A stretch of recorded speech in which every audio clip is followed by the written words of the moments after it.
Salut Wargamer, c'est Benoît de Wargame Miniature Tuto. Aujourd'hui, je vous propose de découvrir une nouvelle marque dans le cadre de mon tour du monde des fabricants de figurines. On va passer à une échelle très petite, on va passer au 6 mm. Le 6 mm, j'en avais déjà parlé un petit peu précédemment dans mes vidéos. Depuis, j'ai eu des retours par rapport à cette vidéo et on m'a conseillé fortement de faire découvrir une marque qui s'appelle GHQ. Donc ça, c'est sur les conseils de mes camarades de jeu du club de Stonehenge à Gerza, donc à côté de Clermont-Ferrand. Je les salue au passage. Et donc ils m'ont conseillé vivement cette marque qui est un incontournable du 6 mm. Donc je suis un petit peu allé sur leur site, j'ai regardé un petit peu ce qu'ils faisaient. Effectivement, ils se revendiquent comme étant la plus vieille marque de figurines. Ils ont beaucoup de références dans plein d'univers différents historiques, de très petites échelles. Je les ai donc contactés, ils m'ont très gentiment répondu et ils m'ont envoyé quelques échantillons que je vous propose de découvrir tout de suite à l'atelier. Donc ces échantillons sont encore dans les paquets d'origine, je les ai depuis quelques temps maintenant. J'ai résisté à la tentation d'ouvrir les paquets et je suis très impatient de vous les faire découvrir. Donc on passe tout de suite à l'atelier pour la découverte des paquets de GHQ. Nous voici donc à l'atelier, donc on a changé un petit peu de décor pour cette fois-ci, pour découvrir un petit peu donc les deux gammes de produits que m'a envoyé GHQ. Une gamme moderne et une gamme sur la Seconde Guerre mondiale, donc c'est plutôt sympa. Alors comme vous voyez, ils ont été plutôt sympas au niveau des échantillons. Sur les paquets, alors c'est pour ça aussi que je voulais vous montrer, parce que les paquets sont plutôt jolis. On est sur du 1 285e, donc ça représente l'échelle du 6 mm. Comme je vous l'avais expliqué dans la précédente vidéo sur le 6 mm, je présentais donc la marque Bacchus 6 mm.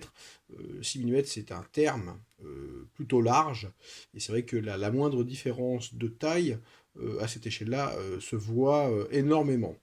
Donc ce que je vous propose, c'est qu'on regarde. On va commencer peut-être par les modernes, hein, j'en ai un dans la main justement. Et ici, c'est un hélicoptère chinois, le AC-132Z 10. Donc on va ouvrir un petit peu ça. Alors, on regarde un petit peu. Hein. Donc ce sont, a priori, d'après ce qu'on m'a expliqué, cette marque-là fournit l'armée américaine pour ses wargames. Donc c'est assez amusant. Alors, ah, vous voyez, petit truc derrière, c'est plutôt sympa. Une petite plaque de métal où on peut retrouver les différentes pales d'hélicoptères. Ça, c'est du découpage laser. C'est très sympa. Voilà. Et siglé donc GHQ 2020. Donc c'est un produit qui est très récent. Les petits trous. Alors attendez, je vais t'amener à souvent zoomer parce que là, on est sur de la très petite pièce. Et à cette échelle-là, on est obligé de nous les fournir directement avec les supports. Donc, on est là, on va retirer cette mousse et on va découvrir un petit peu ce fameux hélicoptère. Donc, c'est du multipart. Beaucoup des marques, des pièces de cette marque sont en multipart. Et on va découvrir un petit peu la sculpture de ça. Et c'est vrai que pour cette échelle, c'est quand même hallucinant de voir autant de détails. C'est très joli, donc bon, ça pèse un petit peu son poids, hein, malgré la petite taille. Alors vous voyez, c'est un petit peu tordu, il va falloir remettre ça droit. Mais c'est très sympa.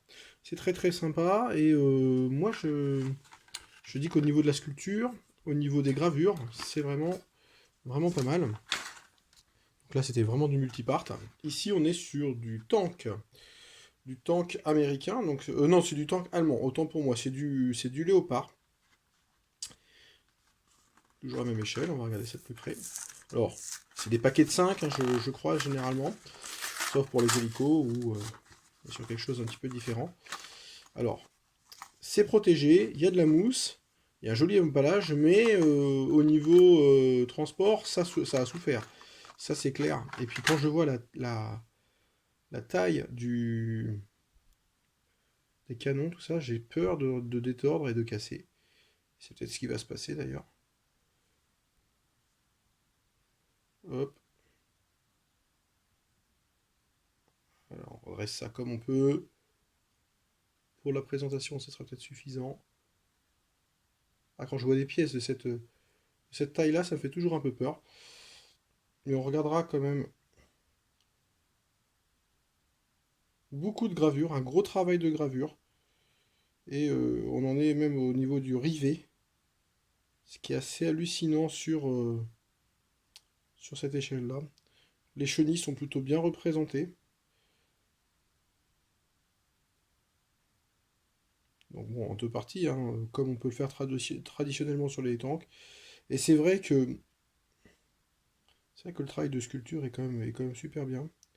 Et je pense qu'à la peinture, on peut, malgré l'échelle, on peut se faire plaisir.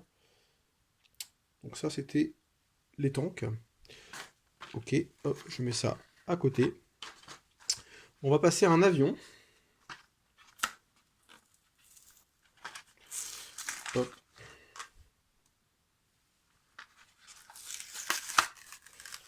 Un avion. Ah, avec cette fois-ci, beaucoup de petites parties. Ça, c'est un peu moins rigolo.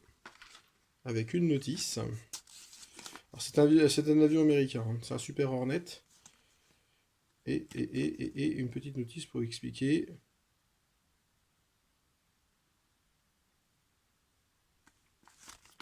Pour expliquer un petit peu le montage. Et ça, quand je vois autant d'instructions et autant de petites pièces à une petite échelle, on se dit que il va falloir être méticuleux pour monter tout ça. Effectivement, il y a beaucoup de pièces. Alors, beaucoup de pièces, c'est pas forcément mauvais hein, pour la figurine. On voit le fuselage de l'avion. Alors ça pèse, encore une fois, ça pèse bien son poids. La sculpture est très très sympa. La taille des réacteurs. Les entrées d'air. L'échelle paraît bien respectée, les proportions également. On est sur le système d'armement. Les ailes et les ailerons. C'est plutôt bien. Donc une partie là, de l'armement qui s'est un petit peu carapaté dans la boîte. C'est le petit reproche que je ferai, le seul reproche que je peux faire jusqu'à présent, c'est peut-être au niveau de l'emballage. Paradoxalement, l'emballage est très joli, mais on se rend compte que bah, finalement les pièces se baladent beaucoup malgré la petite mousse, alors que j'ai d'autres marques qui m'envoient dans des emballages qui sont beaucoup plus artisanaux, mais au final les pièces ne bougent pas du tout, papier bulle ou autre, ou sachet plastique, et ça finalement ça bouge moins. Et là j'ai l'impression que ça se balade un petit peu, du coup ça se détache, et ça peut amener des choses qui sont un petit peu tordues, donc il y aura un petit peu de travail de remettre un petit peu ça droit, mais bon, ça reste très joli, hein, il n'y a pas de problème par rapport à ça. Et pour l'instant, je ne trouve pas de casse irrémédiable, hein, c'est juste un petit peu tordu, et ça reste du métal. De bonne qualité de surcroît. Et ici, alors ici, c'est une pièce qui est tout à fait intéressante, parce que il y a du fantassin. Et le fantassin, ça m'intéresse énormément à cette échelle-là. Autant les véhicules, bon, ça reste assez imposant, hein, parce que bon, même pour du 6 mm. Hein. Alors pour ouvrir, par contre, devant la caméra, je m'en excuse, c'est un petit peu compliqué. Ça s'ouvre pas très bien. Et puis par contre, ils sont bien collés. Alors voilà un petit bonhomme qui s'est décroché. Je vais essayer de zoomer pour vous montrer un petit peu la taille de ce petit bonhomme-là. Et ce qui est marrant, alors là, vous voyez, le bout du fusil est un peu tordu. Bon, ça peut se remettre assez facilement. Il s'est détaché. C'est que d'un coup d'œil, je vois tout de suite que c'est un fantassin américain. Et ça, j'ai quand même du détail au niveau du visage. On va essayer de zoomer. Voilà. Je suis sur un zoom très puissant. Vous voyez la taille de mes doigts.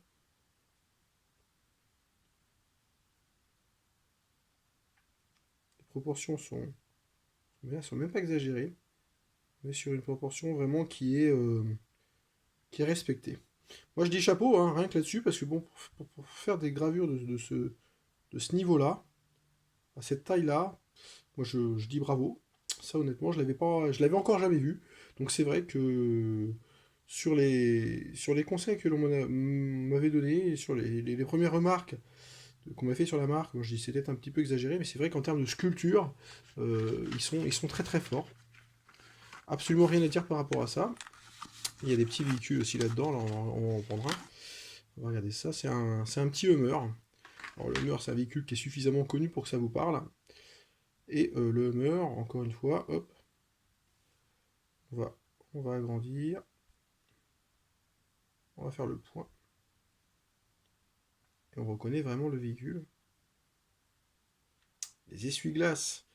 Les essuie-glaces sont représentés. Alors là, au niveau peinture, c'est loupe obligatoire pour pouvoir peindre ça, au risque de perdre un petit peu ces fameux détails qui font vraiment l'originalité de la marque. Mais c'est vrai que là, on voit qu'il y a du métier. Les lignes de... Alors, quelques petites lignes à ébavurer, lignes de moulage. Mais bon, ça reste bien, hein. Les détails de la bâche, chose qu'on voit, c'est vrai que sur des échelles un petit peu plus grandes, on ne le voit pas forcément. Les feux arrière, vraiment, moi je dis bravo, parce que là, on est vraiment sur du très haut niveau. Ce sont de très belles figurines. Absolument rien à dire par rapport à ça. On va passer un petit peu sur la Seconde Guerre mondiale. Donc, avec ici un ensemble de véhicules. Alors, ce que je vous disais sur les paquets, vous voyez, ça a bougé un petit peu. C'est un petit peu dommage. Ici, on est sur du canon anti-aérien, alors toujours à la même échelle.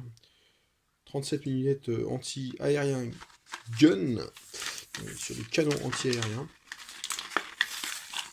Je vais ouvrir. Faites bien attention quand on ouvre, parce que là, si on peut les perdre assez facilement. Petit camion chenillé, sur lequel va venir se fixer tout ce petit monde. Vous détail des chenilles. Encore une fois, beaucoup de détails, finalement peu de nettoyage à faire sur la figurine. Vous voyez, je les déballe devant vous, je les découvre en même temps que vous, c'est vraiment pas mal. Les canons, ils sont là. Alors les canons, aïe aïe aïe.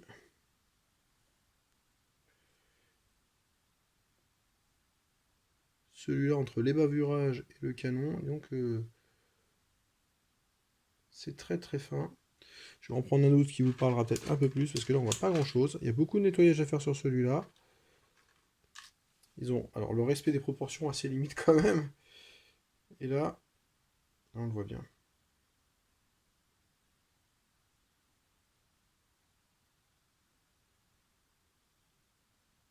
Très bien, non, très très bien. Pas grand chose à dire. On a nos petits personnages également, là, qui sont sur... Ce sont les tireurs, hein, c'est normal. On va zoomer un petit peu pour voir. Hop.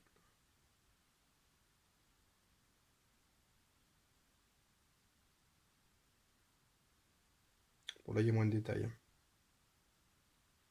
Il y a moins de détails que sur les Américains qu'on a vu tout à l'heure. Je suis même un petit peu déçu par la tête, là, qu'on voit à gauche. Mais bon, on va pas faire la fine bouche, hein, non plus, à cette échelle-là. Je serais bien incapable de représenter les personnages comme ça. Alors là, c'est mieux. C'est mieux, mais bon, il y a de l'ébavurage à faire. Et on peut vraiment s'éclater au niveau de la peinture. Pour des peintres très méticuleux, on va dire que ça, c'est une marque qui va vraiment pousser un petit peu les limites. Et ça peut être intéressant. Toujours Seconde Guerre mondiale. Ici, on est sur de l'allemand, je pense, German. Alors, je le vois tout de suite aux poses et aux grenades qui sont tout à fait typiques de ce type de fantassin. On a donc un canon, alors là, c'est tout un petit pack. Comment ils s'appellent ça? Ils ont appelé ça Sample Pack, voilà. C'est un petit pack d'armée. Avec, ah bah là, c'est pas mal. Pour présenter, ça sera très très bien. avec nos petits personnages. Ici, ah, ils ont un petit peu le fusil pas tordu, mais à ébavurer, donc c'est pas mal. Avec la casquette et les petits lanceurs de grenades. Également une casquette et fusil. Alors c'est marrant parce que à cette échelle-là, on a plus de métal à retirer, de support, que de figurines. Elles sont très très belles. Petit socle carré, assez fin, donc ce sera facile à recycler. En termes de mesure, alors est-ce que je vais m'hasarder à ça? Ok, en termes de mesure, on est sur du 6 mm, hein, regardez, à hauteur d'œil toujours. 6 mm, effectivement, on y est. On y est, c'est plutôt pas mal. Avec, je vois un véhicule qui devrait vous plaire. Deux véhicules, hein, je vois.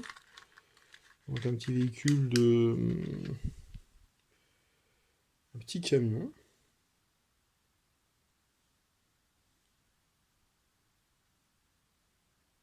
Très sympa, très joli. Et un char reconnaissable contre 1000, puisqu'il s'agit d'un panthère, qui est vraiment très caractéristique. Et puis bon, j'ai pu le reconnaître tout de suite, donc c'est qu'ils ont pas mal bossé. C'est qu'ils ont pas mal bossé. Et au niveau du tank, alors là je suis un peu plus spécialiste de la Seconde Guerre mondiale, donc ça sera un gros travail au niveau de la gravure. Ça je peux déjà vous le dire. Ils sont pas allés à la facilité. On peut voir les chenilles sur le côté. Donc, ce niveau de détail là, il n'est pas donné sur tous les modèles. Ils sont allés même jusqu'à faire l'outillage. Vous voyez la taille de mon ongle à côté, c'est vraiment incroyable. La petite mitrailleuse, donc il y avait un petit porte-à-faux, donc ils ont fait un petit support, mais bon, ça peut être pas en noir. Tout à fait compréhensible. Et moi, ce que j'aime bien regarder, ce sont les chenilles, parce que les chenilles, c'est important. Les chenilles lisses. Un beau travail au niveau du moteur. Les trappes d'accès sont très bien réalisées. Non, vraiment, c'est super joli. C'est super joli. Le canon, bah, ouais, tordu, mais vous voyez, je l'ai remis droit. Peut-être juste un petit travail, vous voyez, au niveau de la tourelle, pour limer un petit peu la tourelle, pour qu'elle puisse s'ajuster un petit peu plus mieux. Mais bon, la tourelle amovible à cette échelle-là, c'est déjà pas mal du tout. Et moi, je trouve que c'est très très joli. On continue. Alors ici, ce sont des panthères, je crois. Des panthères A et D. Alors, ils ont même poussé le vis jusque à différencier les types de panthères. On regarde un petit peu. Ça va se jouer ici. Alors, je ne vais pas l'ouvrir celui-là parce que c'est un peu une redite. Au niveau, vous voyez, des pots d'échappement. Celui-là, il en a 4. Et 2 qui en ont 4 et 2 qui en ont 2. Voilà. Voilà la différence. Mais ils sont vraiment allés loin dans le délire pour coller au plus à la réalité. Et ça, franchement, moi, je leur tire mon chapeau. Ils sont vraiment pas allés à la facilité. Je finis par ce petit kit là. Alors encore de l'infanterie, encore un petit pack d'armée. Donc là c'est un pack américain. Alors encore une fois on retrouve un petit peu le défaut de ce packaging. Où ici bah, j'ai rien du tout. Ici j'ai plein de trucs. Alors on dirait que c'est un packaging un petit peu standard. C'est ce que je regretterais un petit peu. Après, je trouve que le dessin est très représentatif. On voit tout de suite que c'est la Seconde Guerre mondiale.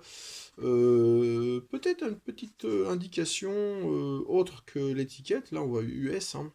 Un petit drapeau de nationalité ou une couleur différente pour le pays. Ça serait peut-être sympa. Mais là, encore une fois, je pousse le bouchon encore plus loin, puisque bon, c'est un des rares fabricants qui a pu me fournir un emballage de cette qualité déjà. Alors, nos petits Américains, on va regarder un petit peu comme les Allemands. Hop, Hop, on va faire le point. Alors, je suis désolé, je dois faire beaucoup de points sur cette vidéo. Ici, est-ce qu'on les reconnaît directement? Les mitraillettes, ouais. Les fusils, ouais, c'est des poses qui sont, somme toute, assez standards. Au niveau du casque, et ce qui m'intéresse un petit peu derrière, ouais, on arrive à reconnaître les Américains au niveau du brelage et au niveau des équipements qu'on a derrière. Alors là, je vous rappelle que j'ai agrandi au niveau de la vidéo, hein. En vrai, bah, j'ai pas une aussi grosse main, vous vous en doutez bien. Voilà, c'est vraiment sympa. À ébavurer, ça va être sympa aussi parce que bon, imaginez-vous la taille de la lame pour récupérer un petit peu ça. Heureusement, il y a peu de travail d'ébavurage. Et encore une fois, beaucoup de matière. Et le fait qu'il le propose de cette manière-là plutôt que séparé, je trouve ça très bien. Parce que pour la peinture, ça sera d'autant plus simple. On va les laisser là-dessus jusqu'au dernier moment. On détachera un peu plus tard. Au niveau des véhicules américains, donc on a vu les véhicules allemands, un petit véhicule américain sympa. Donc, avec ça, on pourrait faire une jolie petite ambulance. Et un char mythique de la Seconde Guerre mondiale. Alors il y a un petit canon, mais bon, il est vraiment minuscule, je ne vais pas vous le montrer. Ça, je retire un petit bout ici, en essayant de ne pas tout casser. Et un char mythique de la Seconde Guerre mondiale que vous allez reconnaître immédiatement, c'est... Ah, ça c'est rigolo. C'est le Sherman. Dans sa version late, c'est-à-dire pas une coque moulée, une coque soudée. Et là, on reconnaît vraiment le tank, hein. Si je mets le petit personnage à côté, hop, ça n'ira pas plus bas. Au niveau des proportions, c'est pas mal du tout. C'est pas mal du tout. C'est à peu près respecté. C'est pas non plus la folie, mais c'est vraiment pas mal. Et décidément, cette petite... je vais pas réussir à remettre cette petite tourelle. Je la remettrai un petit peu plus tard. Ce n'est pas grave. Et la voici. Alors là, par contre, il faut être vraiment minutieux. Hein, je vais vous quitter un petit peu sur ces deux grappes de figurines. Donc, américaine et allemande. On voit que ça match pas parfaitement, il n'y a pas de problème par rapport à ça. Je vais juste regarder ici. Alors les Américains me paraissent peut-être un peu plus grands que les Allemands, oui. Cette échelle-là, c'est pas évident. Si les gars au niveau des mitraillettes, les fantassins au niveau des mitraillettes c'est plutôt pas mal. Et là, sur celui-là, c'est bon, ça match. Allez, j'achète. Mais non, non, c'est vraiment très très bien. C'est vraiment un plaisir de vous avoir fait découvrir ces figurines. Cet univers 6 mm, donc, qui est un petit peu plus confidentiel au niveau du wargame. C'est intéressant également de vous faire un petit peu connaître les marques, ces marques-là, puisque voilà, 6 mm a beaucoup d'avantages, ça prend beaucoup moins de place, les collections peuvent être plus importantes. Au niveau de la peinture, ça prendra beaucoup moins de temps forcément. On va peindre en série, beaucoup, et l'avantage c'est que sur un champ de bataille relativement restreint, on peut faire de véritables petites armées.